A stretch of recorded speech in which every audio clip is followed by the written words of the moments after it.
പൊട്ടിപ്പോയിട്ടും എടുത്തു കളയാൻ തോന്നാണ്ട് ഇതുപോലെ സൂക്ഷിച്ചു വെക്കുന്ന സാധനങ്ങൾ നിങ്ങളുടെ കയ്യിലുണ്ട്. എങ്ങനെയോ കയ്യിൽ നിന്ന് അറിയാതെ താഴെ വീണിട്ട് മുകൾ ഭാഗം പൊട്ടിപ്പോയിട്ടുണ്ടായിരുന്ന ഒരു കുപ്പിയായിരുന്നു കേട്ടോ ഇത്. പക്ഷെ ഇതിൻ്റെ ഒരു ഷേപ്പ് കാരണം എനിക്കത് കളയാനേ തോന്നിയിട്ടുണ്ടായിരുന്നില്ല. എന്നിട്ട് ആ പൊട്ടിപ്പോയ ഭാഗത്തൊക്കെ ഈ മാസ്കിംഗ് ടേപ്പ് പൊട്ടിച്ച് വെച്ചിട്ട് അത് സൂക്ഷിച്ചെടുത്ത് വെച്ചേക്കായിരുന്നു. ഇതിങ്ങനെ എടുത്ത് വെച്ചിട്ടും വലിയ കാര്യമൊന്നുമില്ലല്ലോ. അപ്പോൾ അതുകൊണ്ട് എന്തെങ്കിലും ക്രാഫ്റ്റ് വീഡിയോ ചെയ്യാമെന്ന് വിചാരിച്ചിട്ട് എടുത്താണ് കേട്ടോ.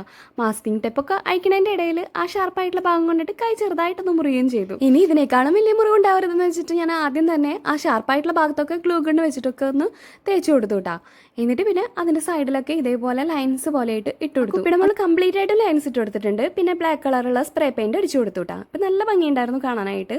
എന്നിട്ട് ആ ലൈൻസിൻ്റെ മുകളിൽ ഗോൾഡൻ കളറിലുള്ള മെറ്റാലിക് പെയിൻറ് കൊണ്ട് ഒന്നിങ്ങനെ ടച്ച് ചെയ്ത് കൊടുത്തു. പിന്നെ ഈ കാണുന്നതൊക്കെ ഉണ്ടല്ലോ ഹോം മെയ്ഡ് ക്ലേ ആദ്യമായിട്ട് ഉണ്ടാക്കിയതിൻ്റെ ആവേശത്തിൽ ഉണ്ടാക്കി കൂട്ടിയിട്ടുള്ള സാധനങ്ങളാണ് കേട്ടോ. ഇതെടുത്ത് വെച്ചിട്ട് കുറേ കാലമായി. അപ്പോൾ എന്തെങ്കിലുമൊക്കെ ക്രാഫ്റ്റ് ചെയ്യുമ്പോൾ ഇതൊന്ന് ഓരോന്നൊക്കെ എടുത്ത് ഒട്ടിക്കാറുണ്ട്.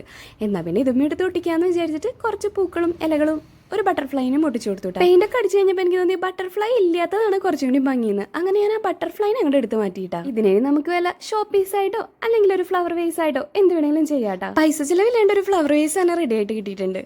അപ്പോൾ ഈ പൂവ് ഉണ്ടാക്കുന്ന വീഡിയോ റിലേറ്റഡ് വീഡിയോ ആയിട്ട് കൊടുത്തിട്ടുണ്ട്. അപ്പോൾ ഇഷ്ടപ്പെടാണെങ്കിൽ ലൈക്കും സപ്പോർട്ടും മറക്കണ്ട.